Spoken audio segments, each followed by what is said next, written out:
오늘은 차트의 역사에 대해서 설명드릴 건데요. 첫 번째, 18세기에 혼마라는 사람이 일본 오사카 시장에서 캔들이라는 것을 만들었어요. 혼마라는 사람이 쌀 장사를 하는데 왜 캔들이라는 것을 만들었을까요? 장부라는 거를 보고 쌀에 대한 가격 예측을 하고 싶은데, 쉽게 말해서 돈의 흐름을 읽고 싶은데 흐름이 안 보여서 예측이 안 되니까 캔들이라는 차트를 만들어서 가격을 미리 예측한 거예요. 이때 당시 만든 게 사케다 오법이에요. 사케다 오법은 삼봉, 삼천, 삼공, 삼병, 삼법으로 분류가 되는데, 삼봉은 고점에서 3개의 고점이 만들어지는 현상, 삼천은 삼중바닥, 삼공은 갭이 연속적으로 3회 형성되는 경우, 삼병은 적삼병과 흑삼병, 삼법은 휴식을 뜻하는데, 주가가 상승 추세나 하락 추세 중에서 장대 양봉 출현 후 음봉 3개가 연속으로 나오면 조정기, 반대로 장대 음봉 후 양봉 3개가 연속으로 나오면 반등기로 구분됩니다. 쉽게 말해서 혼마라는 사람이 캔들이라는 차트를 만들어냈고, 차트를 그리고 나서 이 안에서 일정한 어떤 패턴을 찾아요. 그런 패턴을 찾아가지고 장사하는데 활용을 했어요. 자세한 내용은 혼마라는 사람의 책을 읽어보시면 도움이 돼요. 그러고 나서 18세기 이후에 시간이 흐르고 미국에서 찰스 다우라는 사람이 월스트리트 저널을 창간해요. 다우가 19세기 말에 산업평균 지수를 창안하고 추세라는 개념을 만들어요. 다우 이론이란 추세에 대한 분석 이론으로 오늘날까지도 투자의 기본이 되는 추세 분석의 고전이라 할 수 있죠. 일단 주가가 어떤 방향을 잡으면 그 추세가 반대 방향으로 바뀌는 신호가 나타날 때까지는 원래 방향을 유지한다는 것이 내용의 핵심이며, 주기적으로 추세에 의해 영향을 받는다는 것이 기본이에요.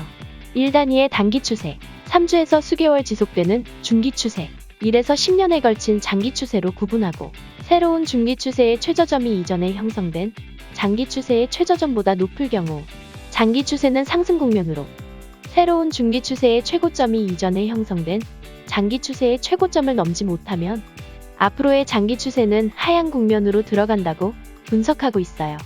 중장기로 이어지는 추세를 통해 투자자들의 움직임이 매집, 상승, 과열, 분산, 공포, 침체 순으로 단계가 진행된다고 말해요.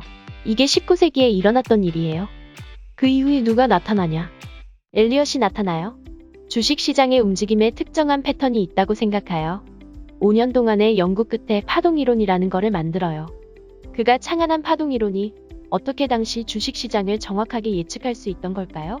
그는 주식시장의 변동을 패턴, 시간, 비율, 3가지 관점을 통해 분석했으며, 한 사이클을 이루는 파동의 개수가 3개와 5개를 합한 8개라는 걸 알게 됩니다. 이렇게 기본적으로 상승 5파, 하락 3파 총 8개의 파동으로 구성되어 있고, 그 파동 안에서 또 다른 8개의 작은 하위 파동으로 구성돼요. 파동 이론이 나오고 그때 당시에 겐이라는 사람이 나와요.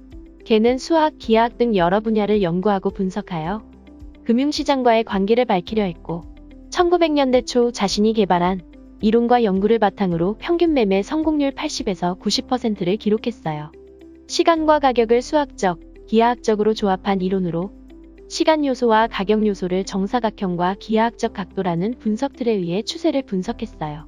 기본 45도 대각선을 중심으로 위, 아래로 4개씩 8개의 대각선이 있는데, 그렇게 그어진 추세선들을 겐펜이라 하고, 45도 선을 기준으로 위에 있으면 추세가 강세, 아래에 있으면 약세로 판단하고, 45도 선이 돌파되면 추세가 반전되는 것으로 분석했어요.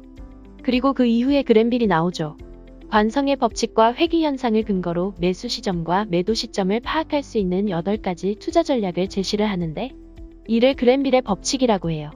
단기 이동평균선이 장기 이동평균선을 상향 돌파하는 경우 매수 시점, 즉 단기 장기선의 골드크로스, 단기 이동평균선이 장기 이동평균선을 하향 돌파하는 경우를 매도 시점, 즉 단기 장기선의 데드크로스예요.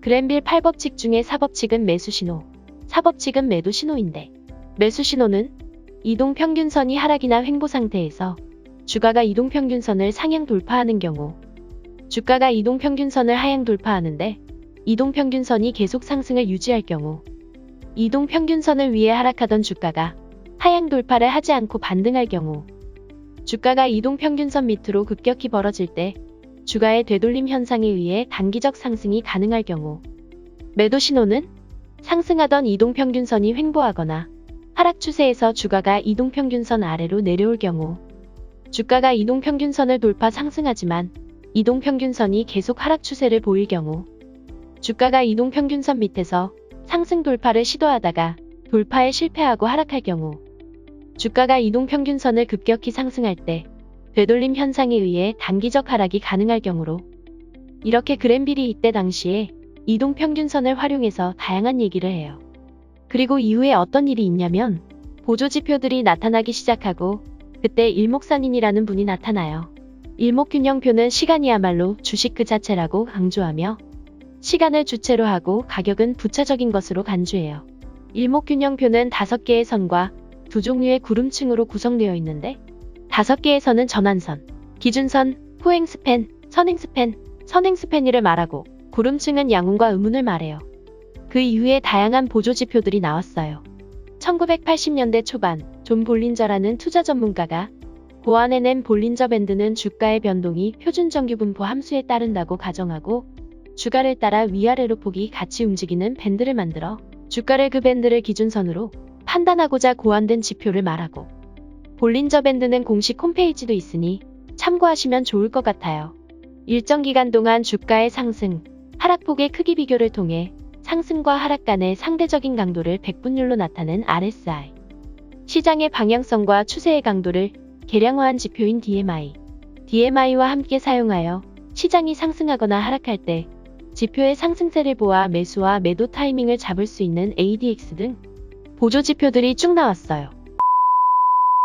안녕하세요. 아하입니다. 지금까지 차트의 역사에 대해서 매우 간략하게 설명을 해드렸는데요. 지금부터 아하가 설명드릴게요. 개인적인 의견이니 영상을 시청하시는 구독자분도 한번 고민해보시면 좋겠어요. 보조지표는 왜 지속적으로 만들까요? 제가 강의 중에 보조지표에 대해서 가끔씩 말씀드리는데요. 전문가들이 보조지표를 만드는 이유는 변화무쌍한 시장에서 자신만의 기준선을 만들어 보다 원활한 투자를 하기 위함 아닐까요? 다양한 보조지표가 있다고 하더라도 기존의 보조지표로 자연과 같은 주식시장을 파악하는데 한계를 느낄 수밖에 없었을 것 같아요. 최근에도 기술적 투자하는 해외, 국내 전문가들도 새로운 보조지표들을 개발하여 시스템 매매에 활용하려고 열심히 노력하고 있어요. 자, 조금 더 정리해 볼게요. 모든 차트는 생성되는 순서가 있는데요. 거래가 발생하게 되면 거래에 대한 체결 정보가 생성됩니다. 체결 정보에서 시가, 고가, 저가, 종가 데이터가 생성되면 그 정보를 기준으로 제일 먼저 캔들 차트가 만들어지고 다음에 이동평균선이 만들어지고 그 외에 보조지표 순으로 차트가 생성됩니다. 보조지표는 말 그대로 보조해주는 역할입니다. 실전 매매에서 보조지표는 분석 툴로 사용하시길 권합니다. 모두들 성투하시길 바라면서 다음 시간에 뵐게요.